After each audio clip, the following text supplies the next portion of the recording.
একদম সহজ পদ্ধতিতে বানিয়ে ফেলুন অনিয়ন লাচ্ছা পরোটা বা পেঁয়াজের লাচ্ছা পরোটা। একবার খেলে বারবার খেতে ইচ্ছা করবে। একটা পাত্রে নিয়ে নেব দুটো বড় সাইজের কুচানো পেঁয়াজ। এবার এর মধ্যে লবণ দিয়ে মেখে নেব। লবণ দিয়ে মাখার ফলে পেঁয়াজে থাকা জল সব বেরিয়ে যাবে। এবার এই নুন মাখানো পেঁয়াজ 10 মিনিট মতো রেস্টে রেখে দেবো। এবার ময়দা মেখে নেব। এখানে আমি 3 কাপ ময়দা নিয়েছি। এবার নুন দিয়ে মেখে নেব। এবার বেশ খানিকটা সাদা তেল দিয়ে মেখে নেব।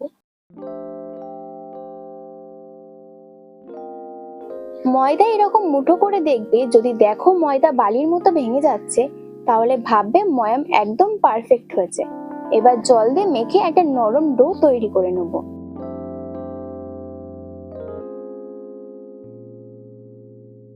এবার উপর থেকে সাদা তেল দিয়ে চারিদিকে মাখিয়ে নিয়ে 10 মিনিট মতো রেস্টে রেখে দেবো। 10 মিনিট পর দেখো পেঁয়াজগুলো একদম নরম হয়ে গেছে।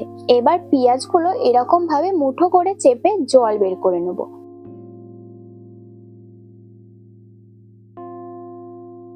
দেখো পেঁয়াজের গায়ে একটুও জল নেই।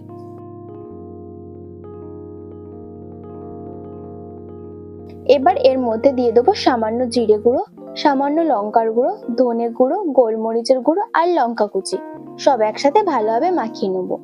নুন দিয়ে যেহেতু পেঁয়াজটা মাখানো ছিল তাই আর নুন এখানে ব্যবহার করব না। এবার ময়দা থেকে লেচি কেটে নেব।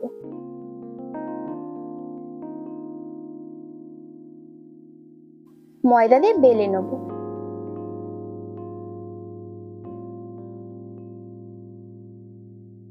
এবার রুটির ওপর থেকে পেঁয়াজ ছড়িয়ে দেব।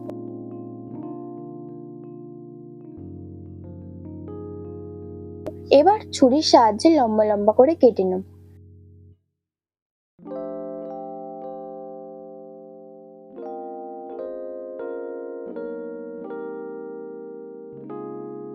এবার এরকম ভাবে গোল করে নেব। একটার পর একটা এরকম ভাবে গোল রেখে আবার এরকম ভাবে গোল করে নেব।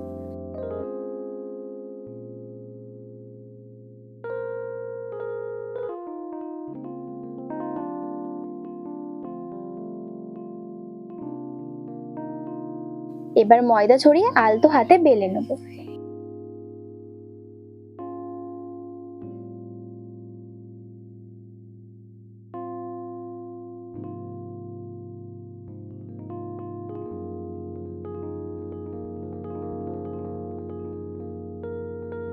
এরকম ভাবে সবকটা রুটি বেলে নেব। এবার ভাজার পালা। প্যানে দিয়ে দেবো পরোটা। মিডিয়াম ফ্লেমে সেঁকে নেব। যখন দেখবে রুটির মধ্যে এরকম সাদা সাদা ভাব আসছে তখন 1 চামচ তেল দিয়ে চারিদিকে লাগিয়ে নেব।